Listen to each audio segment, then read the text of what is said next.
Libreng online training kung paano magsimulang mag-invest sa dividend investing sa Philippine stock market para magkaroon ka ng regular income. Kung pipili ka ng mga stocks na nagbibigay ng dividend, ang number one ko munang i-check ay good stocks ba yun?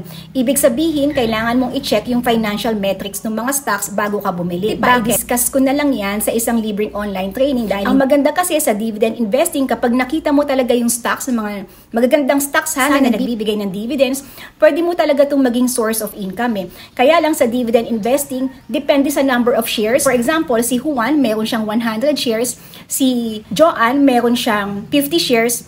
Ang dividend na makukuha ni Juan ay mas malaki sa dividend na makukuha ni Joanne. Para maging successful ka sa isang investment ay kailangan aralin mo muna. At dapat din kasi pag mag-i-invest ka, nakaayon yan or naka-base sa goal mo. May ibang tao gustong mag-invest ng dividend, may ibang tao gustong mag-long term sa stock market, may ibang tao na gustong mag-trade or yung buy and sell within a few months or few weeks sa stock market. Pero lahat yan, yung dividend, long term and short term, may iba't ibang strategy. Kaya nga dapat aralin mo yung strategy na based lang sa kaya mong mag-monitor ng stocks, or kung hindi mo kaya mag-monitor ng stocks, pwede rin mag-long term investing ka. Pero for the meantime, ang ituturo ko sa iyo ay dividend investing on August 10. Umattend ka, ilalagay ko yung link dito ng registration para maturuan kita kung paano mag-invest sa dividend investing.